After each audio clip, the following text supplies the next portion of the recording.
In 17th century France, protecting the country from the mighty English naval fleets was paramount. However, this was difficult to do when only the English Channel separated the two lands, which is a mere 20 miles wide at the shortest gap. One architect saw this as the perfect challenge, and he set off on a task that would take hundreds of years to accomplish. When it was done, it would be one of the finest examples of man's ingenuity the world had ever seen.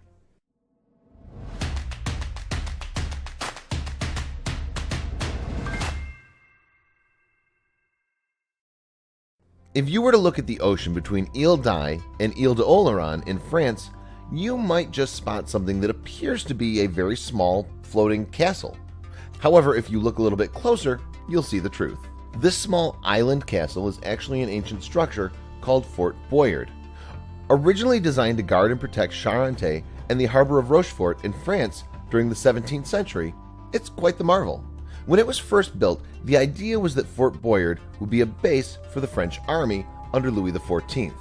They started the project in 1662, but it wasn't long before the French figured out just how costly the construction of building something in the middle of the ocean really was. Ultimately, they gave up on the project. But it didn't stay abandoned forever.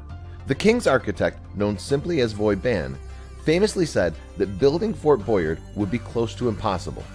"Your Majesty, it would be easier to seize the moon with your teeth than attempt such an undertaking in such a place," he declared emphatically. However, the half-built fort still stayed on the minds of French military men as their battles with England continued.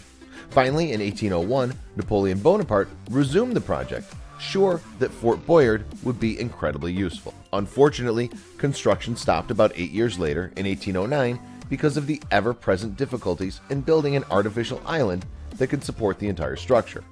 Work on the fort did not start again until Louis Philippe became King of France in 1830. The workers hired to build the fort lived on temporary housing on the Ile d'Oléron. Funny enough, these temporary houses turned into permanent structures and eventually became established as the villages and port of Boyardville. Later, this village would become home to France's Naval Academy. After centuries of construction, Fort Boyard was finally completed in 1858. The finished walls made an intimidating oval measuring 330 feet by 160 feet.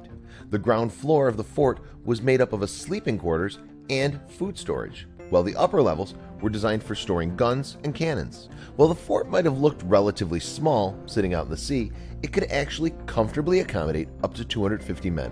Nevertheless, when the conflicts between the French and English cooled, it looked like Fort Boyard was destined to decay. However, it gained a second life in the 1990s when the French reality TV show Lace Adventures used the fort as its set.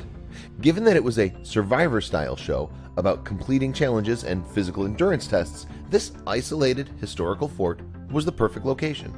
Now it remains a marvelous testament to human grit and creativity. Isn't this historic structure totally amazing? It's crazy to think how long it took to build. Don't you wonder what the original designers would think of the second life the fort is enjoying nowadays?